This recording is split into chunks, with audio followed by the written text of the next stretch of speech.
আমাদের গ্রামের বাড়িতে এক কাকিমা শাশুড়িকে দেখছি হঠাৎ করে লোহার তাওয়ায় চিনি দিয়ে নাড়াচাড়া করছে। আমি বললাম, আরে কাকিমা কি করছো, চিনিটা তো পুড়ে যাবে। বলছে না পুড়বে না। এরপর দেখছি গোটা গোটা আলু কেটে দিচ্ছে। আমি বললাম, আরে এ কি করছো, আলু কেন দিচ্ছ?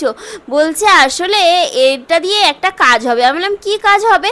বলছে দেখোই না কি কাজ হয়। আমি বললাম না, আমাকে আগে বলতে হবে। বলছে আগে তো বলবো না, বললো পুরো জিনিসটা দেখো তারপর তোমাকে জানাচ্ছি এটা কি হতে চলেছে। আর এরপর দেখলাম নারকেল তেল দিয়ে দিলেন 2 চামচ মতো। আর আগের ভিডিওতে যারা কমেন্টস করেছিলে শিলিগুড়ি থেকে বেবি মাম, নবদ্বীপ থেকে স্যাড গার্ল, দুর্গাপুর থেকে রিনা সিনহা, গোয়া থেকে সুইটি মন্ডল, ঝুমা শিলিগুড়ি থেকে, সুদিস ব্লগ কলকাতা থেকে, যে এখন আমার টপ ফ্যান রয়েছে। থ্যাংক ইউ তোমাদের সবাই কমেন্টস করার জন্য। আর তোমরা পৃথিবীর কোন কোণা থেকে দেখছো অবশ্যই আমাকে কমেন্টস করে জানিও। নেক্সট ভিডিওতে তোমাদের নাম অবশ্যই বলবো। এরপর খানিকটা মধু দিয়ে দিল। আলাম কেন আবার এর মধ্যে মধু কেন দিচ্ছে? একেই তো আলু দিয়েছো, চিনিটা নষ্ট হচ্ছে, তার মধ্যে আবার তেল দিয়েছো, না এটা খাওয়া যাবে না কিছু করা যাবে। তো কাকিমা বলছে যে সবসময় কি খাওয়ার কথাই মাথায় আসে নাকি? এমন একটা বৌমা নিয়ে এসছি বাড়িতে, শুধু সারাদিন খাই খাই করে। আলা আরে এটা দিয়ে কি হবে একবার তো বলো তাহলে। বলছে দেখতেই থাকো না। এরপর দেখছি আবার হলুদ দিয়ে দিল। আলা আবার হলুদের মধ্যে এটা তরকারি হচ্ছে না চাটনি হচ্ছে, কি হচ্ছে কি আসলে?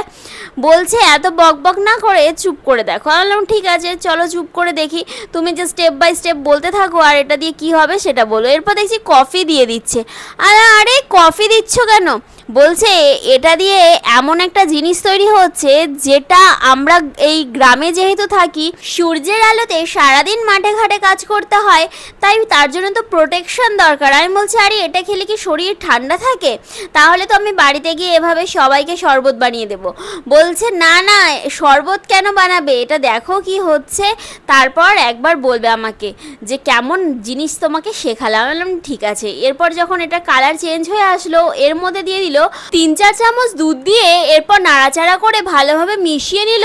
আর তার কিছুক্ষণ পর গ্যাসের ফ্লেমটা অফ করে দিয়ে এই মিশ্রণটাকে একদম পুরো ঠান্ডা করে নিল। আমি বললাম ব্যাস হয়ে গেল তোমার রান্না? বলছে হ্যাঁ, আবার কতক্ষণ সময় লাগে? বেশিক্ষণ সময় লাগে নাকি? আর আলুটা কিন্তু প্রায় অর্ধেক সেদ্ধ হয়ে গেছে। বললাম বাহ বেশ সুন্দর জিনিস বানালে তো। এরপরে কি করবে সেটা তো এবার বলো। আর আমার ধৈর্য সইছে না। বলছে আমি যেহেতু মাঠে ঘাটে চাষবাস করি, তাই আমার প্রচুর পরিমাণে সূর্যের আলোতে গা হাত পা কালো হয়ে পুড়ে যায়। আর দেখতেই পাচ্ছ যে কত বাজে লাগে। আর সূর্যের আলোতে গা হাত পা পুড়ে গেলে কিন্তু সেটা আর পরিষ্কার মোটে হতে চায় না। আমি তা ঠিক কথা। বলছে তার জন্যই কিন্তু এটাকে ব্যবহার করা। একটা মিক্সিং জারের মধ্যে নিয়ে এটাকে একদম পুরো ব্লেন্ড করে নিতে হবে মিক্সার মেশিনে। আর তারপর এটাকে একটা বাটিতে ঢেলে নিতে হবে। আর যার বাড়িতে ফ্রিজ আছে তার তো কোনো ব্যাপারই নেই, টেনশনে নেই। এটাকে 3-4 দিন বাড়িতে রেখেও ব্যবহার করতে পারে। কিন্তু আমার যেহেতু ফ্রিজ নেই, আমি এটাকে গোটা গা হাত পাতেই মেখে নিই।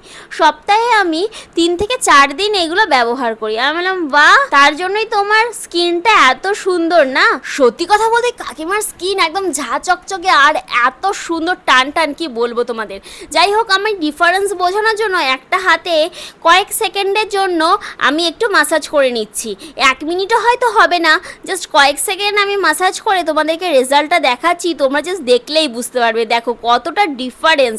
দুটো হাতের মধ্যে একদম পার্থক্যটা তোমরা নিজেরাই বুঝতে পারবে। তোমরাও বাড়িতে ট্রাই করো আর আমাকে কমেন্টস করে জানাও।